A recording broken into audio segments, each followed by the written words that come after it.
There is beneath all our cleverness a quiet faculty that no machine can mimic. It is the art of listening to what is not being said. When you step into a room, something stirs long before language begins. You can sense who holds the center of gravity, who hides behind a polite expression, who aches to be seen without daring to say so. This is not analysis. It is awareness, older than the mind itself. It is the body knowing before the mind interferes. Modern life teaches us to speak quickly, to think sharply, to fill every silence with words.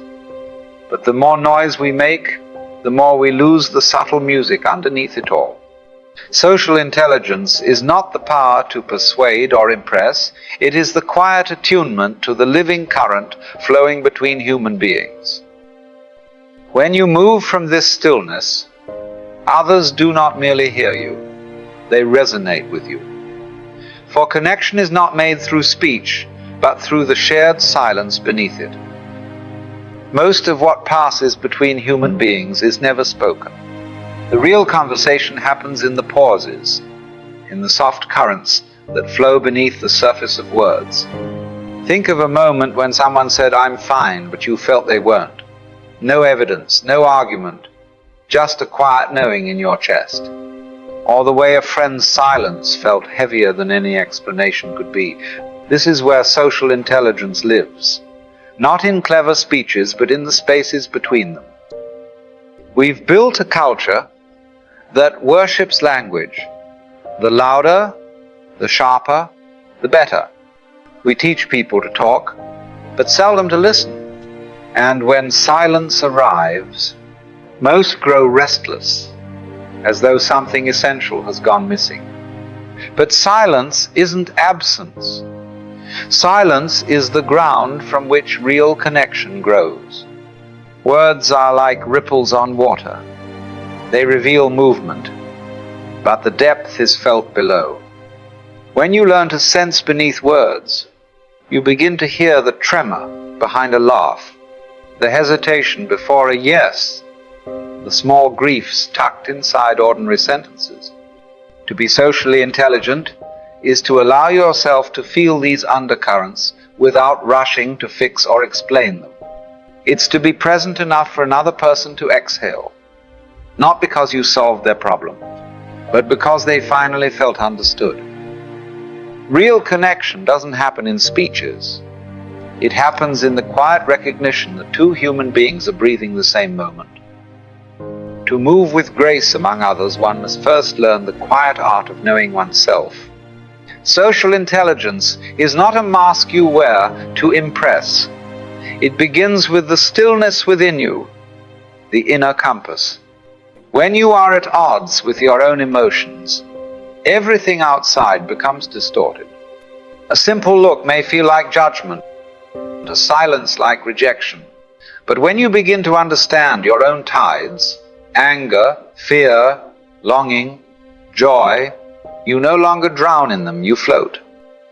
And from that calm water, it becomes possible to see others clearly. Emotional intelligence is that inner compass. It's the ability to feel a storm inside without being swept away. But a compass alone is not enough. A sailor who never looks outward will lose the shore. Social intelligence is the map, the ability to navigate the subtle landscapes of other hearts. Every person carries their own weather. Some arrive like sunlight, others like quiet rain. When your inner compass is steady, you can sense their changing skies without confusing them for your own. You begin to notice the tremor in someone's breath, the way their words don't always match their eyes. And rather than reacting, you respond. This is the balance, to know where you stand within and to walk gently in the world without. One keeps you anchored, the other lets you travel far. To read another person is not to pry into them, nor to decode them like a puzzle. It is to stand quietly at the edge of their being and allow yourself to feel the ripples they make in the world. Most people imagine communication as something that happens through words, but the body speaks long before the mouth does. The slight tightening around the eyes, the way someone inhales before answering, the small delay before a smile, all these are little doorways into the unspoken.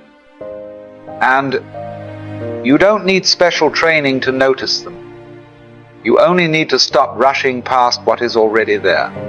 We live in an age that values quick answers, fast replies, and clever remarks. But the art of reading people belongs to a slower rhythm. It happens when you allow your mind to quiet, your eyes to soften, your presence to stretch beyond your own thoughts. And in that stillness, something extraordinary occurs. People begin to reveal themselves, not because you force them to, but because they feel seen. They feel you're listening. To read people is not to control or manipulate. It's to listen with the whole of your being. To notice when a voice trembles but the words remain strong.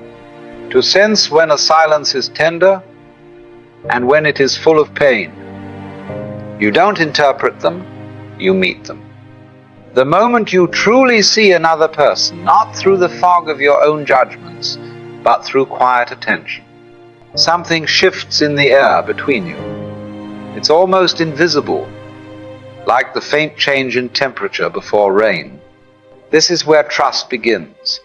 Not in grand gestures or elaborate promises, but in the simple human recognition. I am being felt. I am not alone in here. People don't trust because of what you say.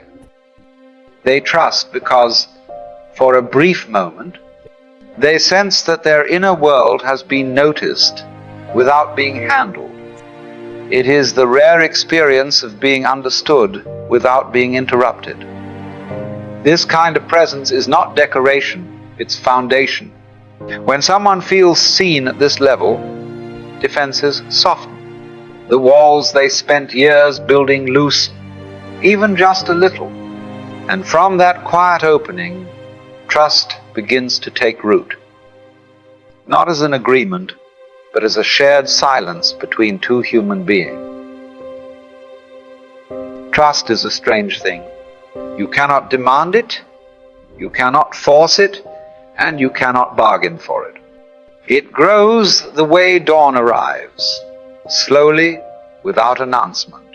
Real influence does not belong to the loudest voice in the room, but to the presence that others feel is steady. You've seen it before. Someone speaks softly, and yet the room listens. Not because their words are dazzling, but because people can sense something beneath them. A quiet ground, a sincerity that asks for nothing. Social intelligence isn't about persuading people to bend to your will.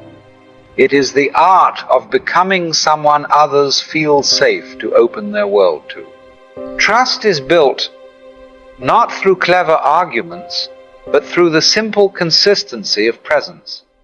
When you truly listen, not to reply, not to prove, but simply to be there, people recognize it immediately. It touches something older than logic. It says, I see you, I'm not here to fix you, I'm here to be with you. And from that trust, influence flows on its own, not as pressure, but as gravity, gentle, invisible, effortless.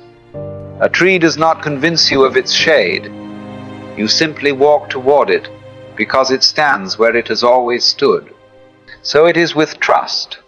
Influence is not the storm, it is the still air that gathers people without a word. Long before we learn to speak, we learn to feel one another. Long before we built cities and systems, we gathered around firelight, reading the flicker in someone's eyes more easily than the words that came after. Connection is not a modern skill. It is the oldest language we share. The rhythm of another's breath, the tremor in their voice, the heaviness or lightness of their silence. Your body knows how to read this, it always has. It is not something you learn so much as something you remember. Modern life often makes us forget. We build walls of analysis, of speed, of distraction. But beneath it all, your nervous system is still listening, still tuning itself to the quiet music between people. When someone is in pain, a part of you aches. When someone laughs, something in you softens. This isn't sentimentality, it is the design of being human. We are wired to connect the way trees lean toward light. And when you allow yourself to trust that instinct, to sense before you speak, to feel before you explain, your interactions become less about control and more about attunement. In that space, conversation turns into something older than language. Two beings remembering they were never truly separate. We live in an age where noise has become the default setting. Not just the restless noise of the world, but the chatter inside the mind that never seems to rest. Everyone is speaking. Few are listening. And in that endless exchange of words, presence is lost. Presence isn't a performance. It isn't about perfect posture, nodding at the right time or pretending to be calm. It's the art of being here fully, without rehearsing what comes next. You've felt it before. When someone looks at you, not past you. When their attention doesn't wander. When you feel in the marrow of your being that in this moment you don't have to explain yourself. Their silence is not empty, it is spacious. In a world so addicted to distraction, presence has become rare and therefore powerful. It slows the rhythm of conversation. It turns noise into music. It allows the small, quiet truths in people to rise to the surface without being drowned out. Machines may outthink us, but they cannot be with us. They cannot offer the kind of stillness that makes another human exhale. Presence is not something you build, it's something you stop covering up. And when you offer that kind of space to others, they recognize it immediately. Not with their intellect, but with their soul. What binds us most deeply is rarely spoken. The most honest conversations are carried in the eyes, in the tilt of the head, in the rhythm of a breath shared between two people who need not explain themselves. Empathy isn't a technique. It is the simple act of standing beside another human being without rushing to correct or repair their experience. It is the art of feeling with, not fixing for. When someone is grieving, words often fall short, but a steady hand, a soft gaze, or a quiet presence can speak with a language older than speech itself. We often imagine that influence comes from great speeches or brilliant arguments, yet more often it comes from the silent way we meet another person's heart. To be empathetic is not to drown in another's feeling, it is to let your presence become wide enough to hold it gently, as a river holds the reflection of the moon, without grasping, without claiming, without needing to change it. But empathy without ground becomes a flood.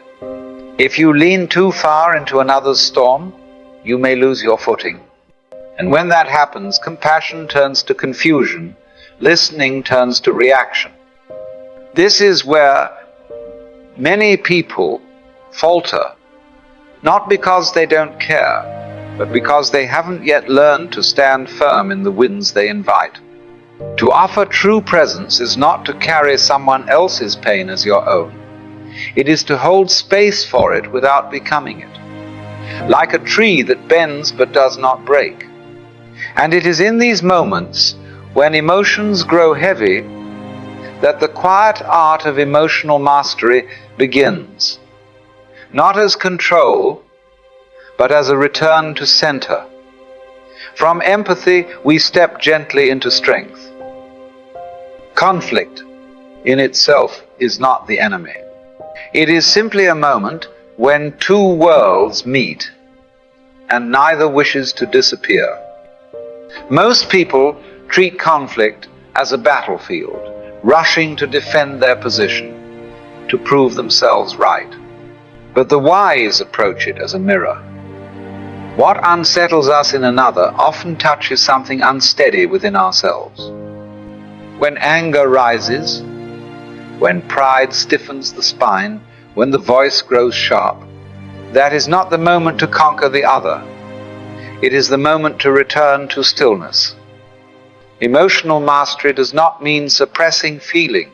It means meeting it like an old friend who has come to deliver a message. If you can remain steady, when your chest tightens, when your breath grows shallow, you will find that conflict loses its teeth. Your stillness becomes the calm center around which the storm turns. And from this place listening returns. The other person no longer feels they are fighting against you, but being heard by you. And when listening enters a room, truth becomes possible again. To master emotion is not to harden against life. It is to stand in its waves without losing your balance. When one of you remains anchored, the quarrel slowly remembers its humanity. And what began as tension becomes an opening. What follows is not victory or defeat, but quiet. The air between you no longer strains under the weight of opposing wills. It loosens. A calm begins to shape itself in the space where resistance once lived. This is the quiet strength that does not need to announce itself. When you remain steady in the storm, you become something people lean toward without quite knowing why. It isn't about being wiser or stronger. It's about not leaving yourself.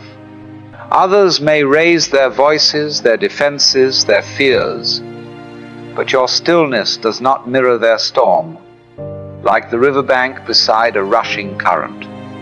You give shape to the moment without trying to control the water. In that kind of presence, something in the other person begins to settle too.